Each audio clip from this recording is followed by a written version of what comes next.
at the hip on another grant. Oh, It's fantastic. time for the Bristow part. Great. All right, and then we've got NCTV 79 on with us tonight too. So, well, Meg, we're thrilled to have you with us and certainly to have Grace Farms represented on TDEC. So thank you for joining us. Moving right on the agenda, we've got, as I said, Greg is with us. Greg is now grant writer for the town of New Canaan. And I just wanted him to speak to us a little bit about some of the opportunities that he sometimes sees that we could eventually take advantage of, but also that we're also keeping him in mind when we see a grant or hear of a grant that we could take advantage of. So Greg, you want to just take us through a little bit about what you do and what you see there? Sure. Thanks, Tucker. Nice to be with you all. And so I was a 20-year resident of New Canaan, and I was the editor of the New Canaan Advertiser. And I moved to Stratford because I was the editor of the New Canaan Advertiser. And but I raised my children here, and I love the town more than I ever have, actually. I could tell you a little story real quickly. So I'm working in town again, and I'm getting reacquainted with you all and all the good things about New Canaan, but I'm looking at it from a slightly, outsider's viewpoint at the same time. A friend of mine had never been to New Canaan. She was from Simsbury. So I said, okay, Merry Christmas. We're going to New Canaan for 24 hours. So we came in and we went to Grace Farms, which was, if you get below the surface at Grace Farms, you know how it is really a moving experience. You find out all the good that they're doing. And then I had arranged to get permission to go onto the Landis Gores property that Liz lives in. And then I met with Frederick Noyes over at his father's house on Country Club Road. So we got the modern house first, close up and personal. And then it was the Roger Sherman Inn and Uncorked and La Pan Quotidienne and the Village with the lights.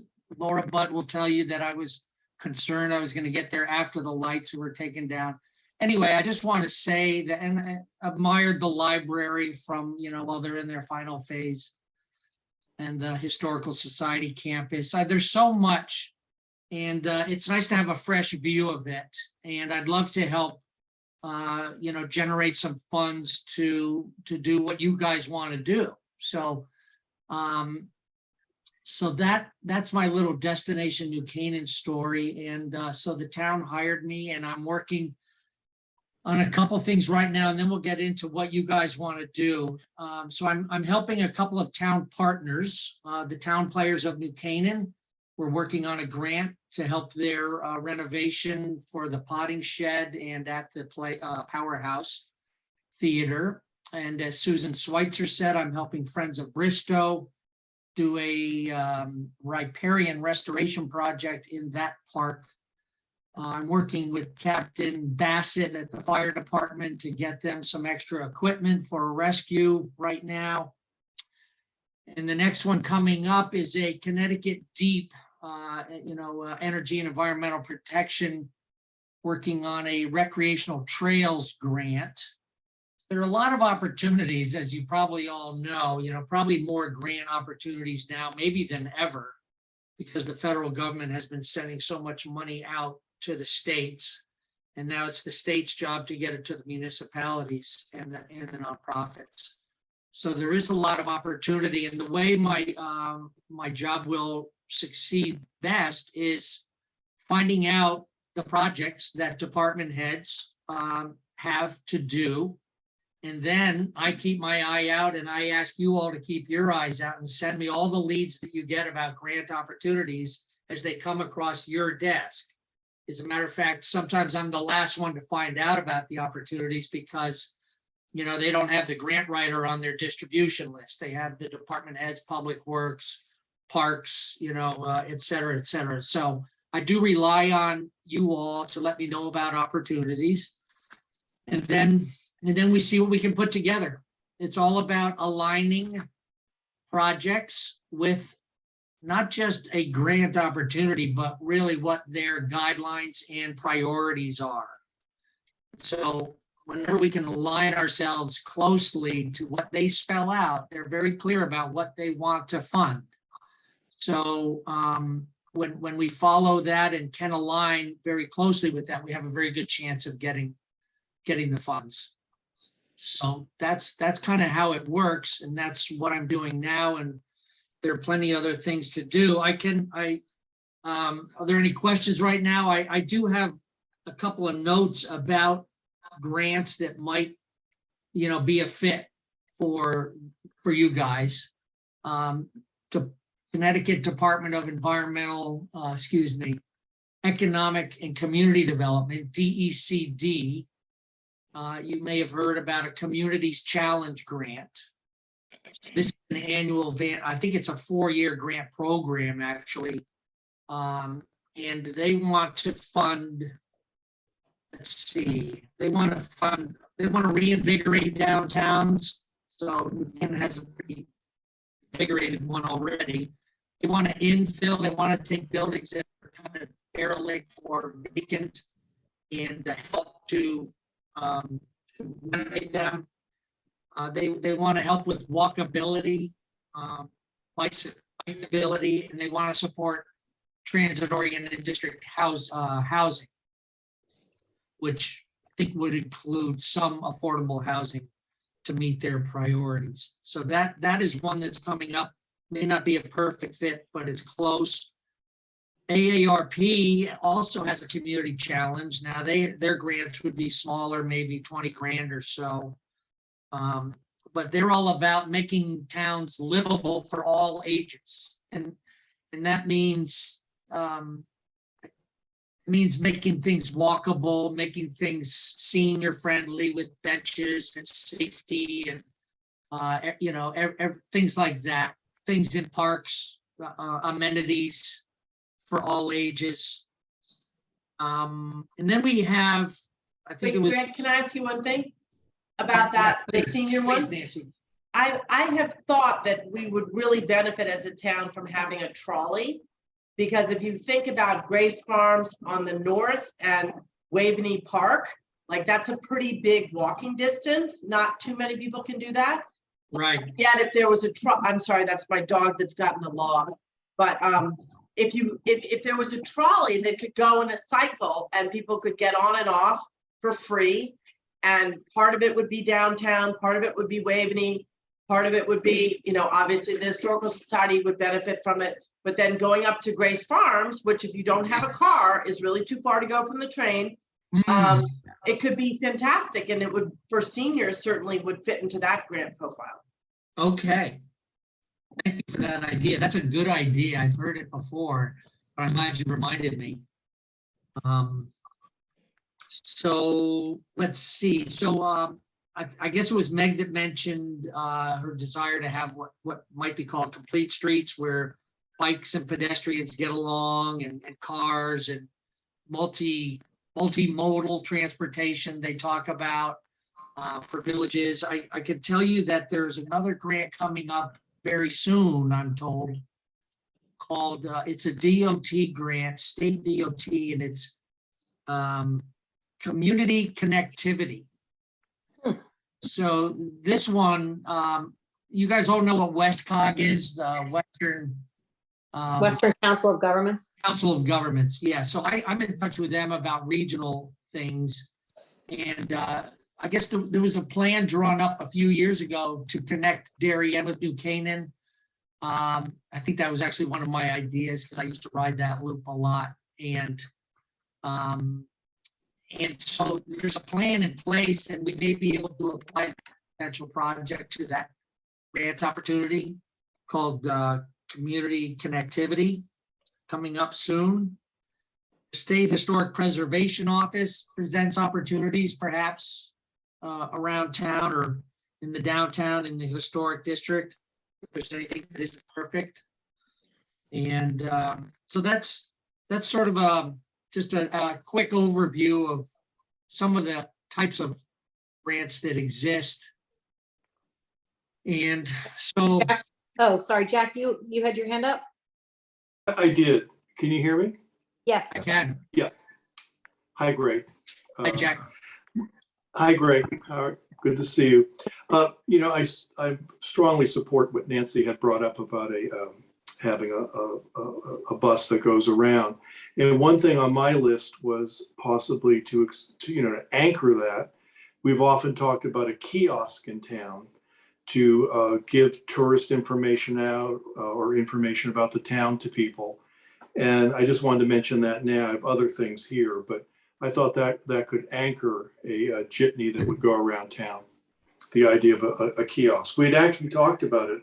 I think maybe having it at the movie theater, and that ship may have sailed, but that to me would be an excellent place to anchor a kiosk. Hmm.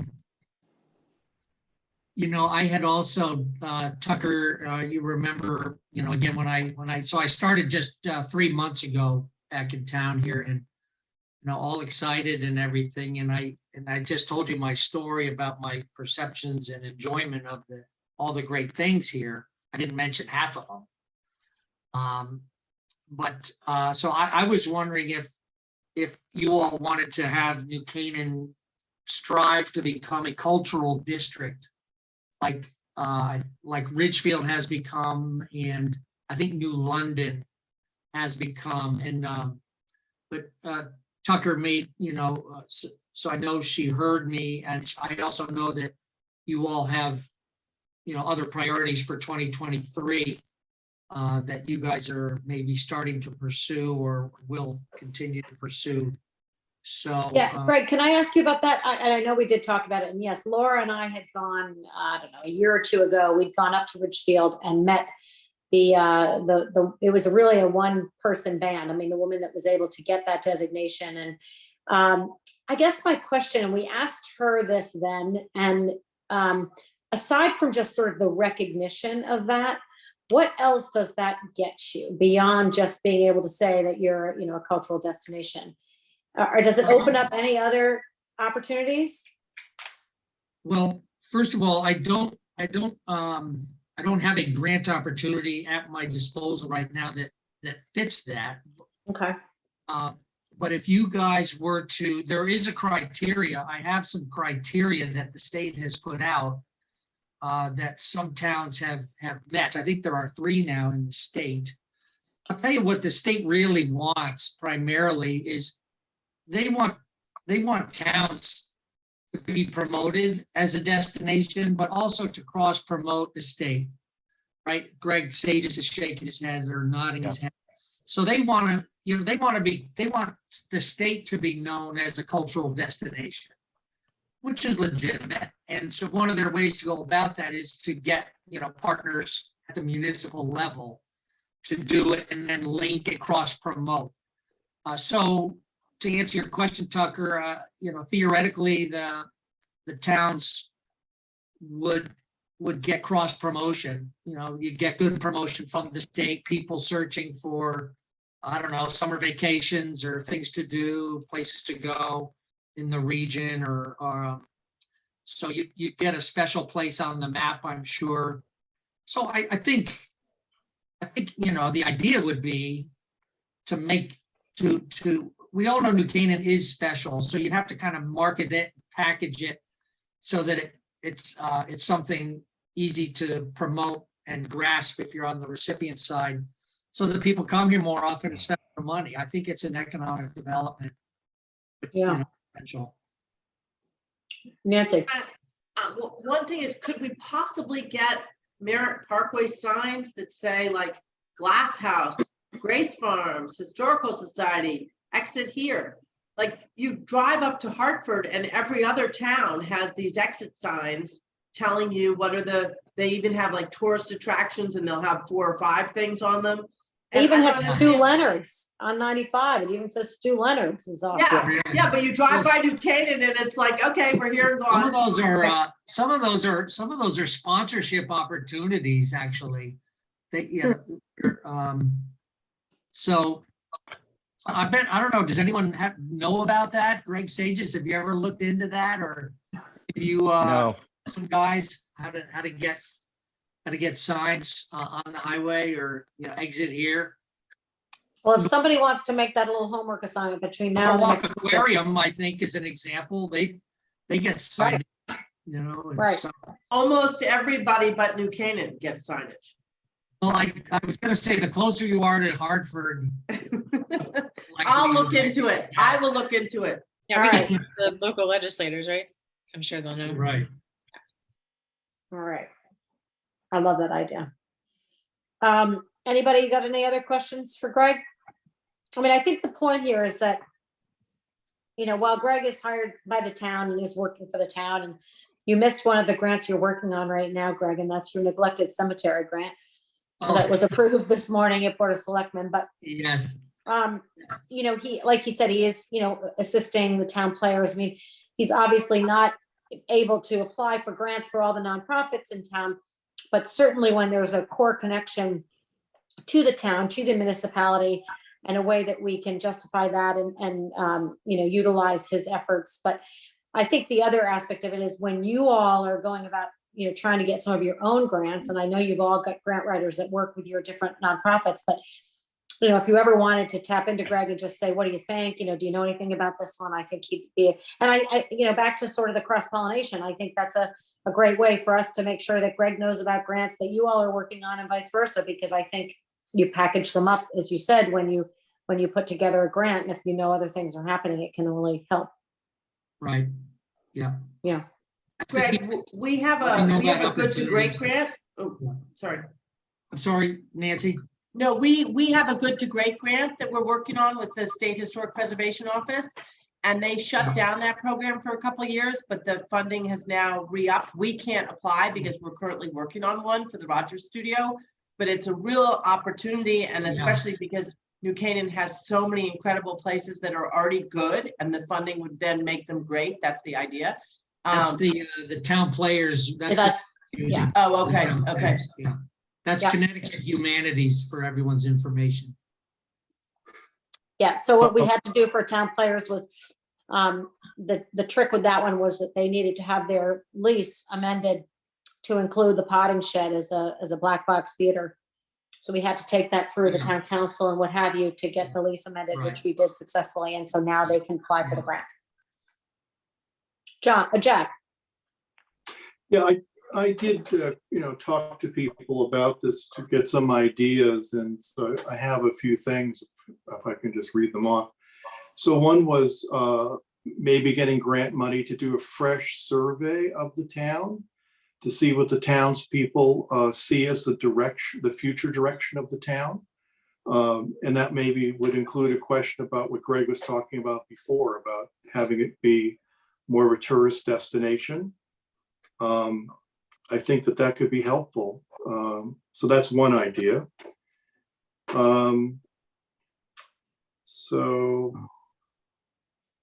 Let's see what else I got here. One thing also I kind of wonder about is there a way to get a grant to, I think sometimes the town is a little bit not involved with the P and Z. And if you go to the meetings, they're not very well attended. And I don't know if there's any type of a grant that could study how to get our town more involved in the direction of P and Z. That was a suggestion. Also a suggestion of the mapping of the graveyards in town, to have a better survey of that. And then actually, Greg, I just maybe ask you, is there any need to update the surveys that we have of the modern houses? And maybe you get some grant money with that for that. I don't know whether the survey we have, I think Marty worked on that, many people, whether that some grant money could be used to update that. That would be very helpful, especially to me, you know, as I do research on these moderns. So that's what I have. I was, I wanted to do a story. I wanted to do a big spread in the advertiser about where all the houses were located. And as soon as I started making calls, I was kind of like, I heard, well, Greg, we really don't want to promote it. You know, we're kind of living, you know, we're private little residents here. We don't really want to be on the on the tourism track. Yeah, Well, the survey that the Glass House has, and Greg can say if I'm right, it doesn't include addresses. But it would be good to have a survey of what the inventory that we do have of these historic houses. And it may be complete. I'm just saying if it's not up to date, that would be a good grant to get this valuable asset of the town up to date. It is complete, and if anything, they've been demolished, and the Historical Society has a list of all those that have been demolished. So I don't really see that there's a need to resurvey. The survey was comprehensive about what was there at the time, and if anything, things have come down. interesting. Laura, Greg, I don't know one thing about grant writing, how it works or whatever. But I guess my question is, what comes first, the chicken or the egg? Is it looking at the grants that are available and then matching them with a wish list of, gee, what could we, what square peg could we squeeze into That's a this good round hole? question. That's a good question. And I would say it can work either way. However, I've learned that when you try to sort of piecemeal a project to fit a grant, I haven't had a lot of success with that. The readers of the application can kind of tell that Yeah. it's not exactly what they're looking for. It's really in conjunction. It's a project and an opportunity that come at about the same time. But I think also to answer your question, it's good to have a project with, that has had some planning involved. So, because we'll have to come up with a budget, for example. They always want to know, well, how much money do you need and what are you going to spend the money on? So to get a budget, you need to have some loose plan anyway. So that's why I think it's usually better to have a plan and then be ready to move when the opportunity arises. Okay, makes sense. yeah. Just- Anybody else, Brock? Did you? Yeah, I think the P and Z is due to update the plan of They are. conservation and development. Is it 2024 every 10 years? or Well, is it we're done actually today? accelerating it. I think we're gonna do it in year 9 right now. So that answers some of what Jack was asking for. I think that's a Herculean task to do it. So I think if P and Z needs our help or whoever's help, we should offer. Right. Okay. All right, well, if anybody's, Greg, you're welcome to remain on the meeting and hear what what our next projects are, but again, if any of you hear of any grants that you think would be applicable to TDAC, to the town, whatever, reach out to Greg. The New Canaan, town of New Canaan email addresses are pretty easy. It's first name dot last name newcanaanct.gov. So, but I can also connect you. So Great. thank you, Greg. Thank you, Greg. Thank you all. you. Moving Thanks, right Greg. along. Oh, Hang out for a little bit, then I'll probably disappear. okay. We had talked at our last meeting that we were going to bring Greg, and we also were going to bring Hillary Whitman. Hillary's going to come to our March meeting to talk about this whole series of events, the live series, that she has put forward as part of an ARPA request that she received $40,000 in ARPA funding. Laura and I had a call with her a couple weeks ago because I wanted to make sure that what she was planning was also somewhat in coordination with things that the chamber puts on, and I oversee all the special events that happen in and around town. So I wanted to make sure that we all weren't, working against each other, that we were working with each other. And she has a whole proposal together, and Laura and I had, I thought, a really exciting call with her. I mean, she's got so many great ideas. And just to bring you up to speed, she's talking about a series that will inspire and unite the entire New Canaan community through a vibrant celebration of creativity and connections spanning all ages and demographics.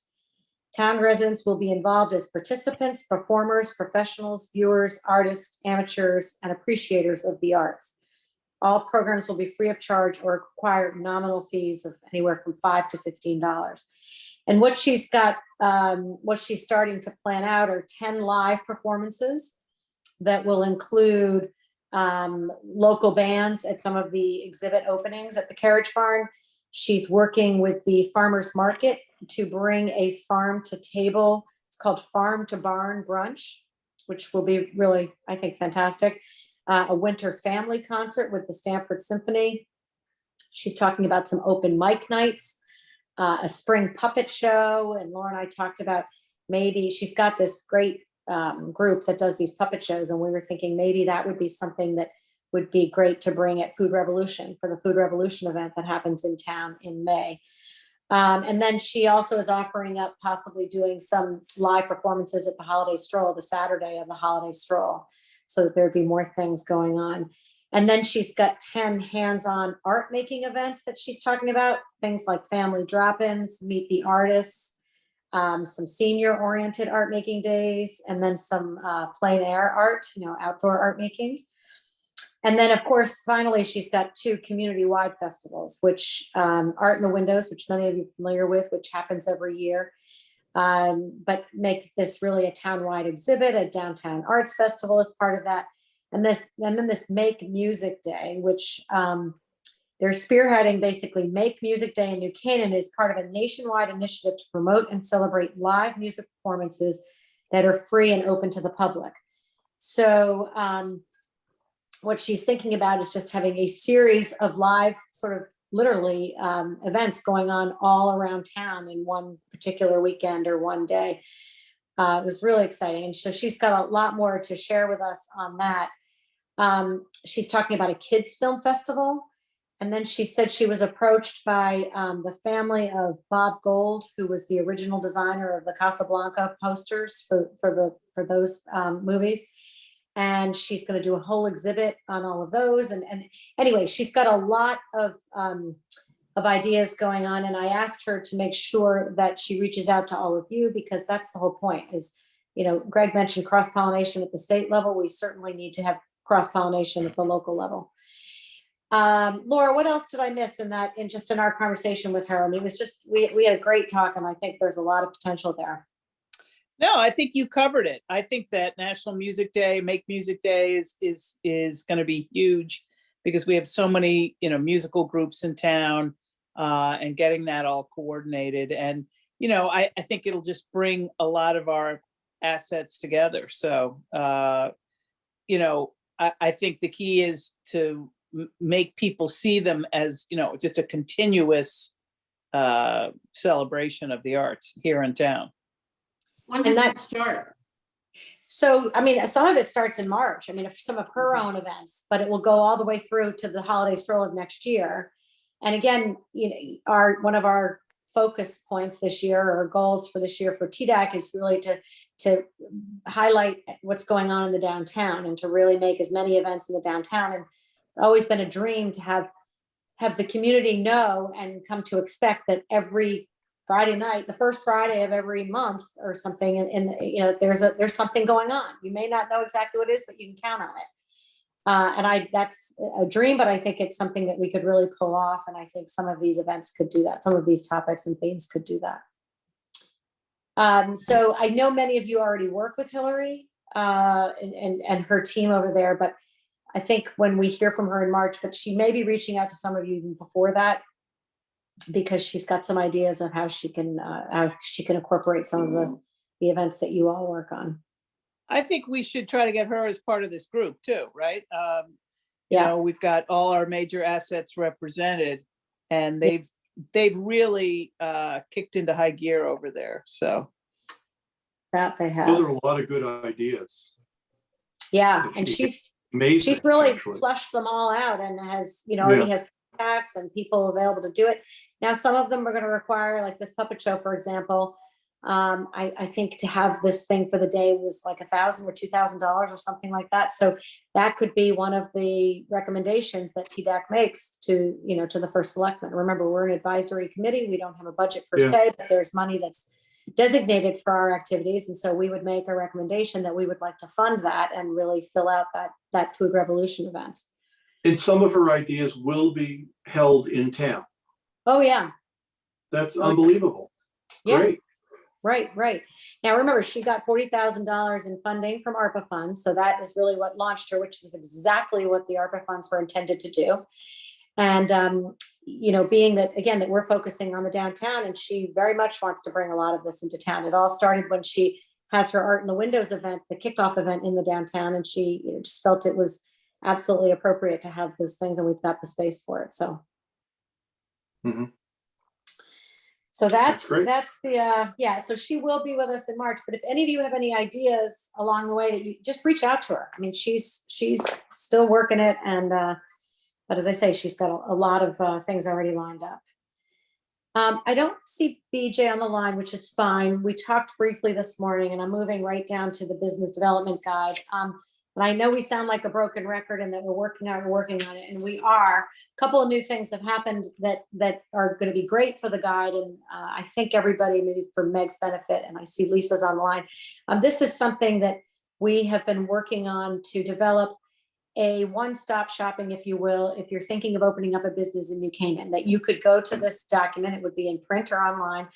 And it would say to you, are you thinking of opening up a restaurant? And here's the path in which you need to go. And here's who you need to call. And here's how you get your sign. Are you opening up a retail store? Are you opening up a salon? What have you? Lo and behold, we learned after we've been spending a lot of time, Brock, BJ, Laura, myself, and BJ's really been taking this on. But actually something like that does already exist in the town. I guess Steve Kleppen a million years ago put something together, which was just shared with me the other day. So I've got 40 new pages that we need to now work into the template that we already had. And part and parcel of that is also this year, as part of the budget process, the land use department, as well as the health department, is considering going with a new vendor. I want to say it's called, no, it's not Municity. That's the one that they didn't go with. That is all online permitting. That's something, if you all remember when we had a couple of the new businesses come to tell us about their experience in opening up a new business, some of them felt that it was still quite a cumbersome process. You have to go fill out forms and then you have to go deliver them and all of that. So certainly at the town level, having everything online is very much a goal, but it will also play into this business development guide. So we are still working it. It'll be a living, breathing document, and that things will change when people change and when something else comes online. But it's definitely something that we're gonna get out there, and we just think it'll be really helpful. And I think the other reason why it's so important to have that is because there is a lot of interest in town, even now, in different businesses. And so I think it would also just be something that would really help any of you that are out there bringing new businesses in terms of closing the deal. Here we've got something that'll make it easy for you. So that's kind of an update on that end. BJ. Tucker, before you Yes. leave that. is Yes. that Oh, there you are, business Susan. Development guide in Spanish. No, but that's a good point. I hadn't thought about that. So we can have it just translated. Thank you. That's good. I'm gonna write that down. I think it would be helpful. I also think it would give big points to Sustainability Connecticut. Okay. Good. Once we have it, I mean, you've seen it, BJ presented at the last meeting, the draft, format that we had thus far. You all will be seeing this before we finalize it for sure. We'll want everybody's input.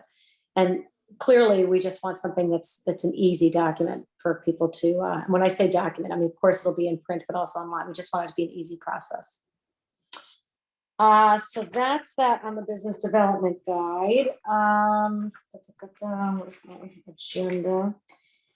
Reappointments. You all, congratulations. You were all reappointed, and Meg was appointed at the Board of Selectmen meeting a couple of weeks ago. Hopefully you've received your letters. You will need to go down and make an appointment with the town clerk and be resworn in. Your What, Laura, you've got one coming up? No, That's me raising my hand, like. to raising do your the- hand.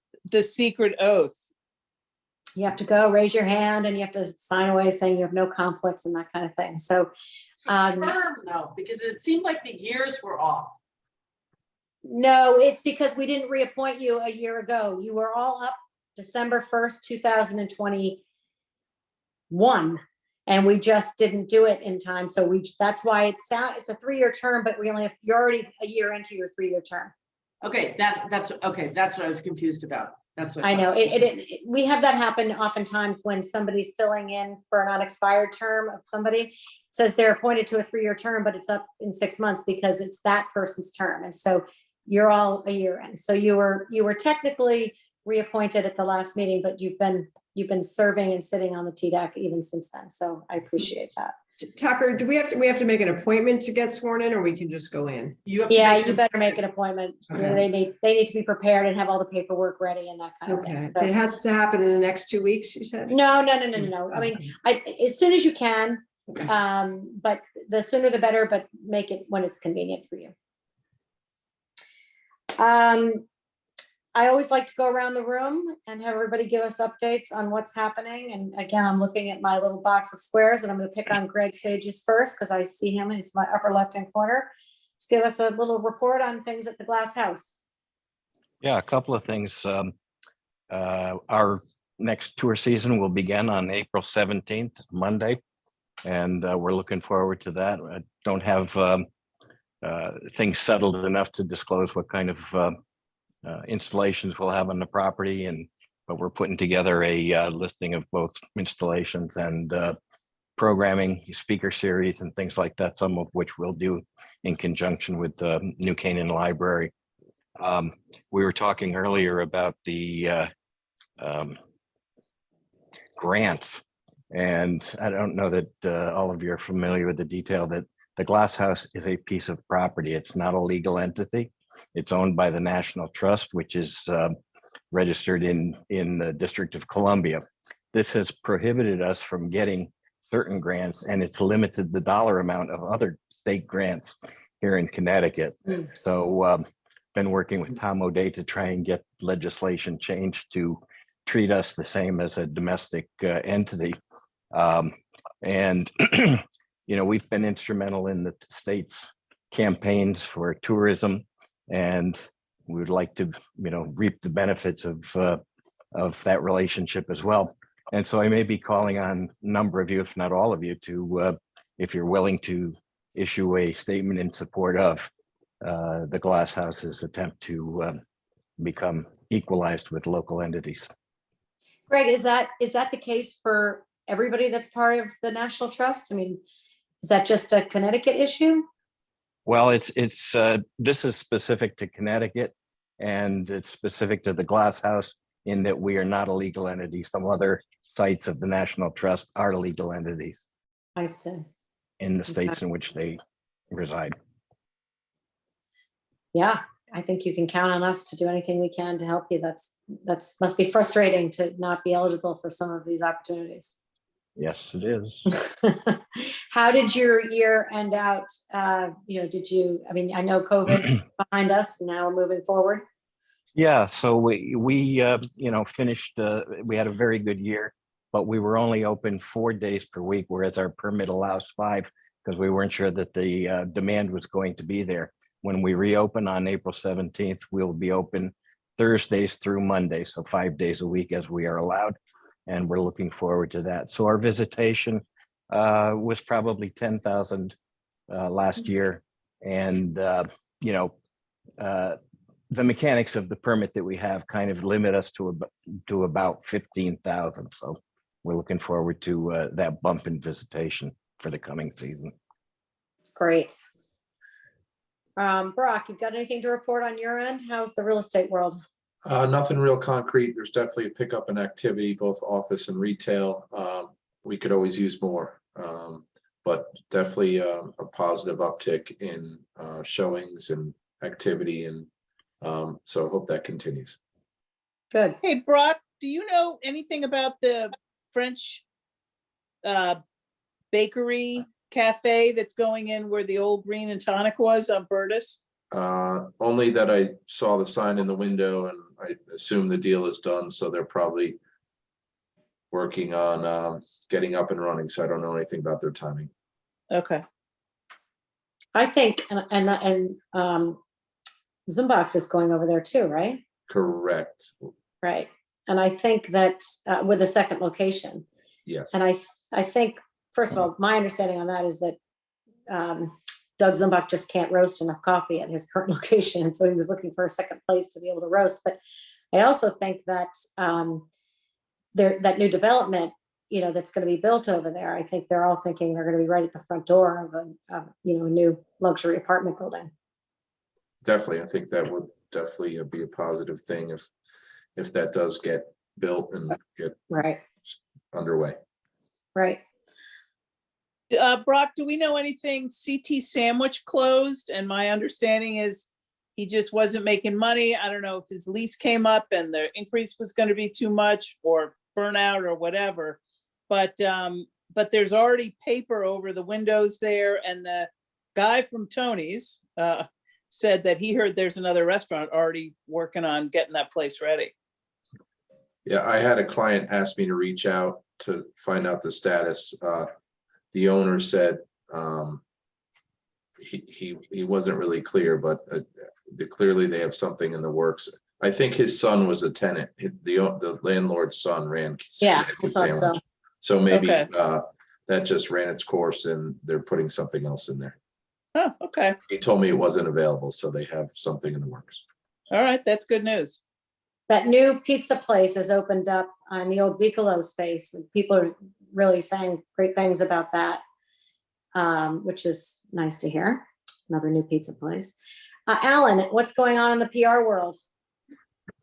Well, I just got off a plane from Las Vegas, where I was for 4 days. We're working with the Venetian out there now, but I had a really interesting meeting with somebody representing the Convention and Visitors Bureau, and they did a big presentation to us.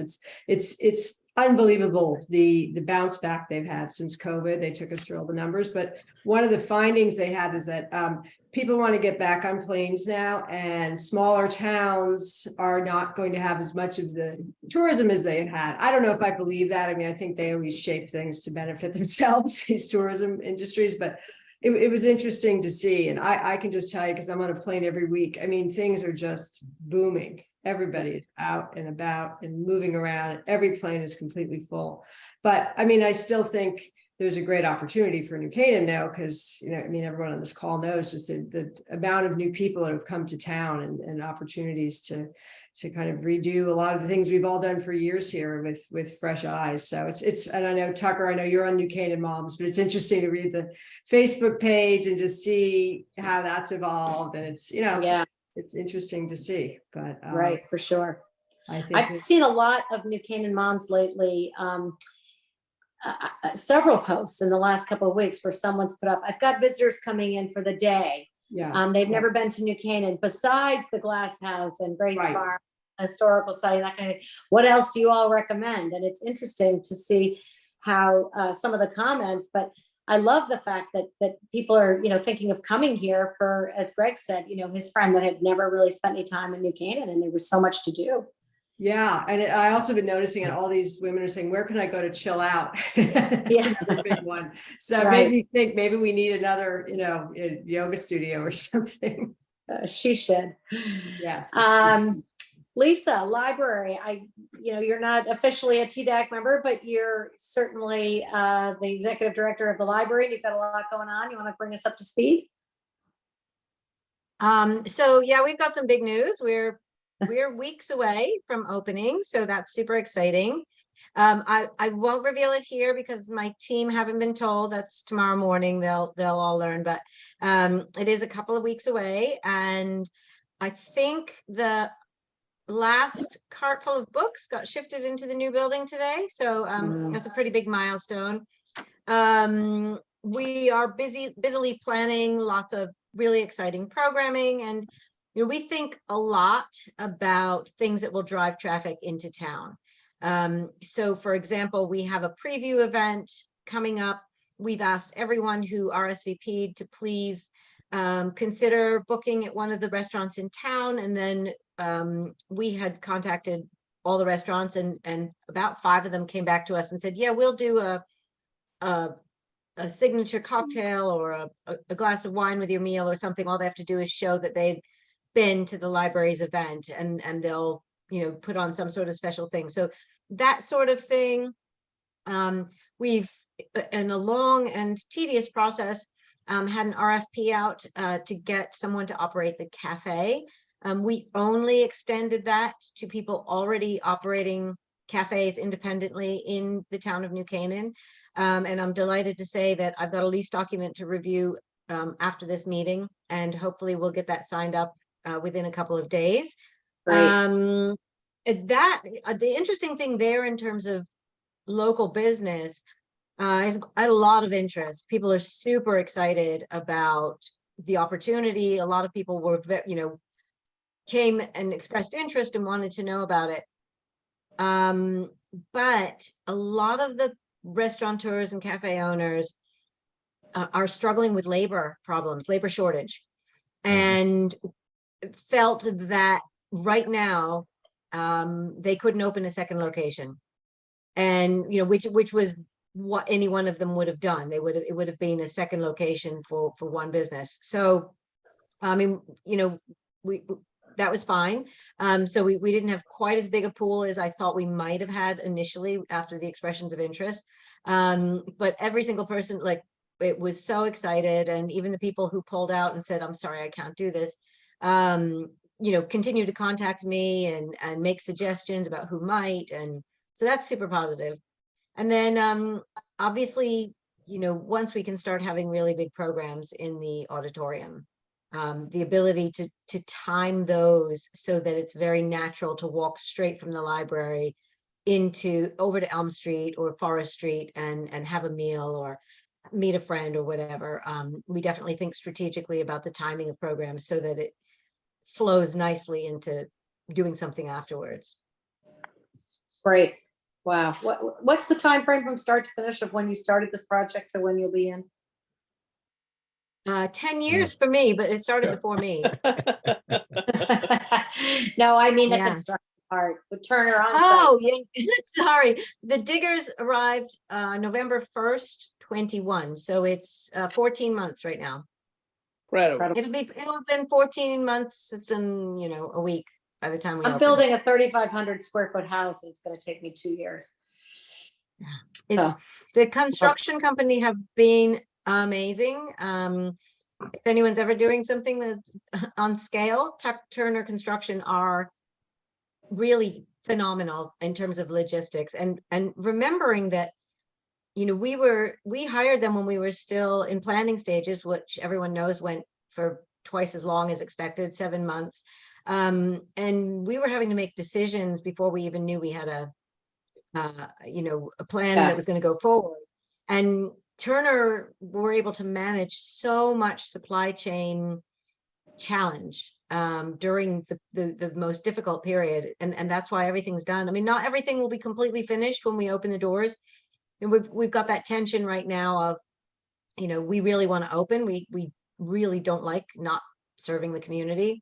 But we still have a lot of construction workers in there. We've got still, you know, it's not at the peak, which was about 100 a day, but it's probably like 60 or so people in there still. And so, you know, just trying to pick the date where on balance, it's going to be comfortable to get in without, you know, people sanding something over your head. Right. And we think we've got that. Good. Laura, you wanted to Tucker? talk? Tucker, Oh, yeah. Yeah. I just have a question. What is the status now of the 1913 library? Yeah, so it is to be moved on site and then completely preserved when it's all possible with all the money. It'll have things like the plans call for the original roof to be a roof like the original roof to be replaced.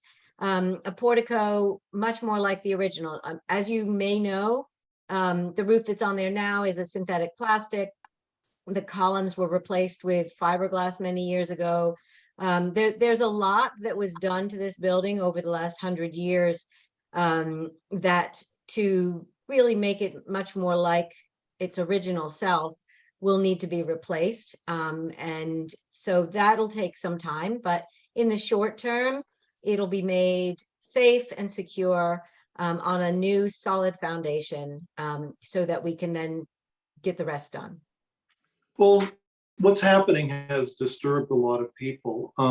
What is the status about the lawsuits now? You know what? Yeah, I think I'm gonna ask that I think we're gonna skip this question, Jack, only because it's a valid question and there is an answer out there. And Lisa, if you can quickly sum it up, I just don't want to get into a big debate here. And this isn't really what the forum was supposed to be. If you have a quick answer for that or the actual answer for that, that would be helpful. I understand as of yesterday, the 4 lawsuits were all combined. And oral arguments will be next fall. Great. Thank you. Can I, just following Lisa's exciting completion of the library, I just thought about copying my friend in Darien, David Genovese, who had Darien Summer Nights, and he had bands on summer nights in Grove Street Plaza. Is there anything that we can do in conjunction with the library being open this summer to bring, bands downtown or something like that to capitalize on everybody coming to town to see the library, and also, bringing a shot in the arm to the retail sector at the same time? Just an idea. So we would love to be a party to that. Our green won't be finished for this summer. Likely the building will be moved. The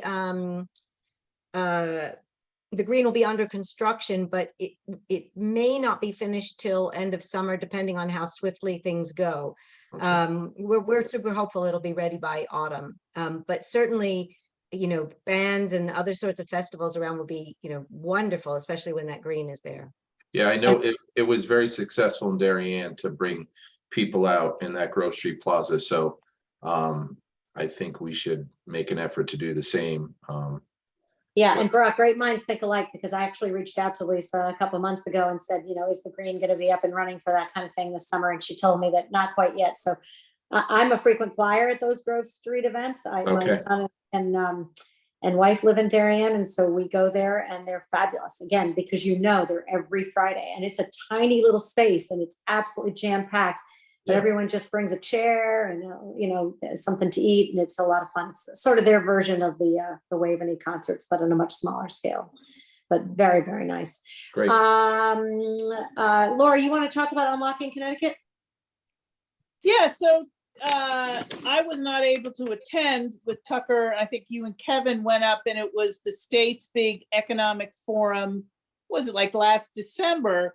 And when Tucker was kind of debriefing me on it, she talked about these 2 women who are friends. They live in Litchfield County, and they have a website, a blog, and a social media presence, and they're called Unlocking Connecticut. And adventures, stories, experiences, and they've got some really nice numbers, statistics. Mostly people from their viewership is mostly from Connecticut, mostly female. But I reached out to them, and they sent me over their rate sheet and talked about some of the things they could do. And I'd really like to work with them. They would come do a day in Connecticut, a day in New Canaan. Krista Carr and I from the Glass House have even had a conversation about it. They kind of charge per stop that they go to. So I'm going to work with them and kind of get a formal package that we could maybe get TDAC to evaluate and possibly recommend to the Board of Selectmen. But my other thought on them is, we've got this Otocast. And I think what it's missing, we've got some sites in there, but wouldn't it be great if they could do the voiceover? They're very charming, fun, natural. And it might be interesting to see if, we could really finish up our loop there and have them be the voice and be kind of more engaging, just as a thought. So I'm going to be talking to them and maybe come back with you guys for a package. Obviously, Ally, I'd love for you to take a look at their numbers, better how to evaluate all that stuff. But you guys should all follow them on Instagram, Unlocking Connecticut. They're incredibly likable. And they're all over the state, and it's kind of their passion, and they're just really natural. And, I I think we thought it need to might be invite fun. them. I think we need to invite them down, Laura, and take them on tour one day. Yeah, well, they're pretty booked. They book a couple days out. So I don't, I think we could have a conversation with them, but I think for them to travel, there's money involved. I got that impression. So, but All right. yes. We'll see if we can definitely make it need to worth show their them while. around. For sure. Good, thanks. Meg, you want to give us an update on Grace Farms? Sure. Laura, I love that idea and like happy to help with that with you and Krista and anyone on the call. It sounds exciting. And also, I don't know, depending on funding, like, I don't know what the cost structure is, but if we don't get as much as we need, could we all chip in a little, like stuff like that can be really rewarding. Okay, so Grace Farms, as you probably know, has this now a booklet every season. It's about 3 times a year. We have a seasonal booklet. It has tons of programs after reopening, after the pandemic. The main goal was to really drive engagement of all the spaces at Grace Farms in new and different ways. So we have a new chief operating officer from, she's been here for 2 years, but she came from museums and other places around the state, Connecticut Science Museum, Mystic Seaport. She really knows how to engage people on site. There could be little pop-up talks when you come visit. There can be series of events like garden to table dinner series, or we were mentioning wellness earlier. Oh, I've got a 5-year-old visitor, sorry. You can bring your 5-year-old to Open Art Studio every Saturday or Thursday, or Bunny Book Group on Fridays. So there's ways for all generations to engage. We also brought on a new music advisor, Marcus Miller, former mathematician and musician in New York City, who's brought incredible music talent to Grace Farms. And so I'm excited to work with Hillary on some of the ideas she had, because having worked in corporate responsibility before, I know the power of, and Tucker and Laura, you do this so well, the power of one theme, but having lots of organizations or lots of locations, direct an activity towards that theme. It's what get people's attention, or World Music Day, whatever it is. And so on this Saturday, if you have no plans, Saturday night at the big sanctuary indoor amphitheater space at Grace Farms is about a 300-person so far registration for a music event with a woman, incredible artist named Serene. And I am feeling like, Laura, you guys have the best ideas. We should have done what you did, which is then figure out a way to partner with downtown restaurants and drive people to dinner afterwards. So that will keep that in mind for the future. I love that idea, Laura, and I'm taking advantage of it. And then just a quick look ahead in the next few months. So there's tons of great music events coming up. Stay tuned on that. There's in March, there's Making Space for Women series, where we have 4 college presidents coming to Grace Farms to speak in some of one of the big headliner events, including the incoming president of Dartmouth. We have a big Earth Day celebration planned, and we're coordinating with the Pollinator Pathway and other partners on that, and a landscapes forum in May on that theme. But it's really the bread and butter daily stuff, the stuff on site that is what makes people come back. And I will just mention as a data point that we launched a membership program in September of 2021. We have over 1,000 members. This is individual founding friend members, and we've been pulling a lot of data about where they're all coming from. More than a third of them are not coming from the local area, like, not New Canaan, not Pound Ridge. So they're coming from New York City, New Jersey, and they're deciding to become a member. Interesting. We'd love to work with all of you to get them to your places too. Thank you, Meg. It's nice to have all that information right here. Nancy, what's going on with you guys? We have exhibit up Silver Mine Art Colony, so it's a pretty big show for us. Then March 3rd, we have an opening of the History of Enslaved and Free Blacks in New Canaan, which I feel very passionately about this show. It's mostly been my work. So trying to find a history that is not well documented has been fascinating, but it's a very interesting story. So I hope you all will take the time. It's not going to be a big show, but I hope you all will take the time to stop by and see that. We have scheduled our first October for Design. I can't believe it, but it's on the books now for October 2023, October 19th to the 29th will be October for Design of next year. And we were before the Historic District Commission just this afternoon because we are trying to build a new building on our campus that will be our Special Collections Museum. So we got a certificate of appropriateness so that, I guess, what is the expression? The horse is out of the barn. And we are moving forward. P&Z will be next, but it's a beautiful building. It's designed by Mark Markavitz. It's a barn-like structure with all glass at one end and a Silvermine artist studio that was gifted to the museum on the other end. And it will replace the existing tool museum. Oh, So totally. it's Very cool. the sort of signature thing in it is we were gifted a beautiful 1825 Demarest carriage. Demarest was the premier carriage maker in New York, and we have been restoring it for about 1.5 years, and this will be its home when it's done. Wow. Wow, very exciting. How can you not, I mean, when you hear everything that's going around here, this should be a commercial just for New Canaan. I mean, listening to all of the goings ons, it's incredible. You're busy over there, always have been. John, you're a sort of our at-large member. I don't know if you have anything really to add other than thank you for joining us. And I know you keep your tabs on the travel world.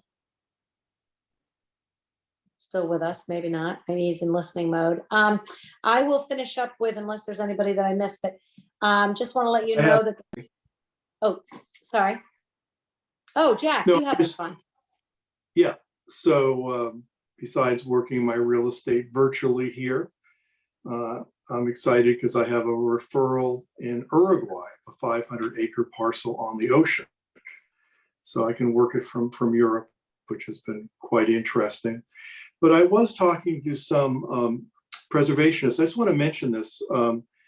In September 2023, the Bruce Museum will open a major loan exhibition that's about modernism, design, and the avant-garde in Connecticut. And it opens in September 2023. And it's quite an extensive amount of artists that will be discussed, and some of them, Calder, Pedro Guerrero, the Harvard Five. This looks like a very major show, and I'm trying to interface with them with my tours, etc. So I do think there may be some synergy with our town to what is happening at the Bruce Museum. Jack, wanna I've been mention- working with them for about over 1 year on that. And the Gores Pavilion is going to be part of that show. I mean, I think that they're pretty tied into New Canaan and knowing what's going on. I think they're still sort of ironing out the details of how to do the bus tours and the trips to other sites. But they've been in conversation with me for 18 months. I'm sure they've been in touch with Greg. So I think that's covered, and they'll definitely be a presence in New Canaan as part of that show. Great, Fantastic, because I think it will bring some tourism to town. for sure. John Matz, I didn't mean to cut you off now that you've come off camera. Oh, you're muted.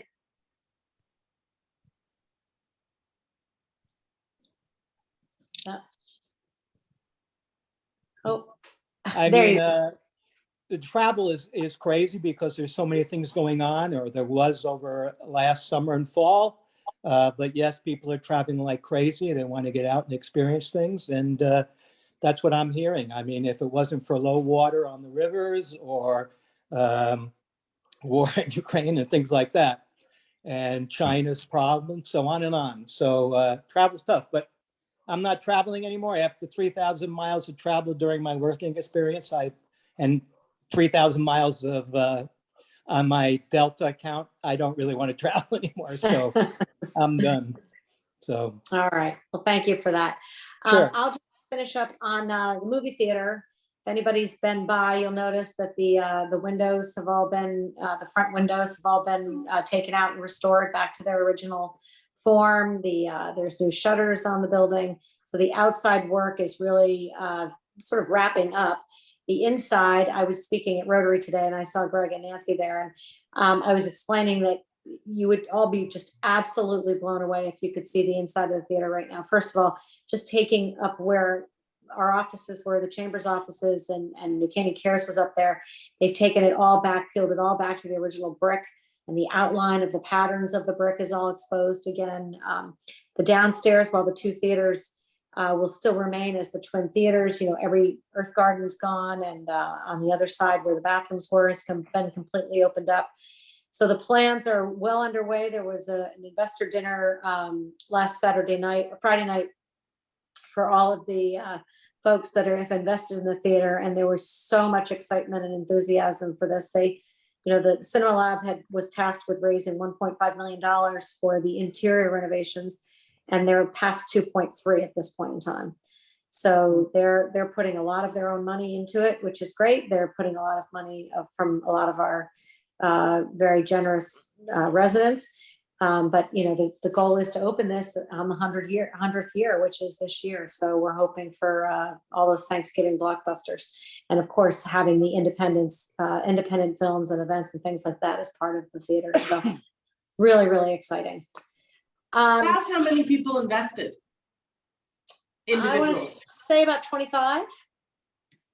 Yeah. It was really, there's still some naming opportunities. I think one of the theaters, the name of one of the theaters has been sold, if you will. I think the other one is still active, but people put in some significant funds into this, and it's, they're really excited about it. So am I. So, as I said, on March 9th, Hillary will be meeting with you. That happens to be the same night that the Board of Finance will be voting on the budget. So I can't be in two places at once. So I'll have somebody fill in for me and give us a little bit of a report. But I always try to keep these to an hour. We're a little bit over. But I thank you all, and let's keep all the connections going, working with each other. I love hearing about these events. I mean, Jack hears about it and then we find out that it's already happening. That's great news. And I think this spring, summer, fall, I think with the library coming online, certainly it's going to be a lot of great stuff happening in town. Tucker, two things before we go. Sure. Do we expect the March 9th to be a Zoom meeting? I think you all have said you prefer that. I mean, and look, unless I'm wrong, I mean, certainly Jack can't join us if he's in Paris, but I think it's easier for those of you. Am I wrong? Does everyone prefer Zoom? Is that okay? That's fine. Okay, so And we'll, the second There's thing- no February meeting? no, we're meeting, let's see what the March schedule. 9th, it's early. Okay. Yeah, so we're doing, 9 meetings throughout the year. So they're about every 6 weeks or so. March 9th, and then April 20th, June 22nd, July 20th, that kind of thing. What was your second question, Greg? The second thing is approval of the December minutes. Thank you. Minutes. We need that. This is why we have a secretary like Greg, because he keeps us on track. So we I need a make motion. To approve. Nancy, second. Meg, all in favor? Aye. That looks unanimous. Okay, motion to adjourn by unanimous consent. Thank you, everybody. Have a great Hey, weekend. one thing before we go, I've got the Meet the Members breakfast on the 8th of February at South End. You're all invited. You can sign up on my website. All right. That's Thank it. you, everyone. Thanks. Bye. Take care.